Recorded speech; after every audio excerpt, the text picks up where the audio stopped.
entreprise où la charge de travail est absolument démesurée et place les salariés dans des situations proches du désespoir. Les conséquences d'une trop forte charge de travail, c'est le développement de stress professionnel et ensuite d'usure mentale et puis à la fin d'usure physique. On sait que cette charge-là, elle renvoie in fine aux limites physiques des êtres humains.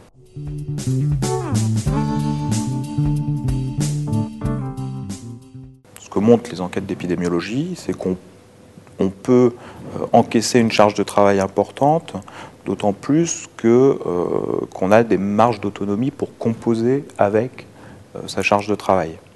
Bon, on sait que quand, par exemple, il y a une charge de travail qui, pour des raisons conjoncturelles, augmente très fortement, on peut ménager plus d'autonomie aux salariés pour faire face. C'est-à-dire, finalement, leur faire confiance pour remplir les objectifs que s'assigne temporairement l'entreprise.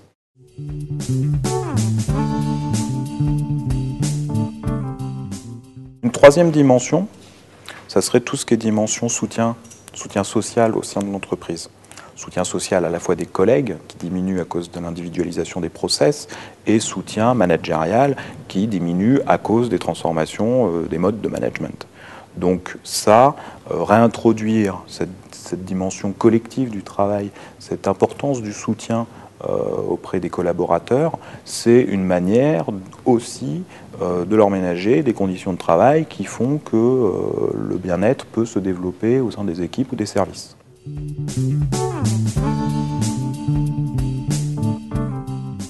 Cette dimension de sens au travail qui s'articule autour de l'utilité des tâches et de leur intérêt. Et puis aussi, ce sens du travail, il engage la professionnalité des salariés. C'est finalement l'image qu'on a de soi-même en tant que professionnel et puis l'image qu'on donne aux autres en tant que professionnel. Donc c'est également l'image, c'est sa valeur sociale finalement qui est en jeu et pas que professionnelle.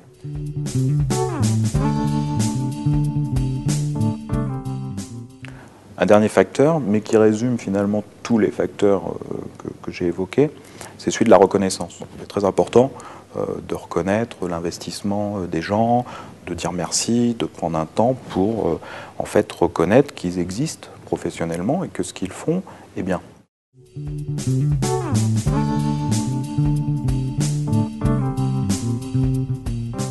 Finalement, le bien-être au travail, c'est quoi? C'est reconnaître à la fois les individus dans leur humanité, pour employer des grands mots, et dans leur humanité professionnelle. Voilà.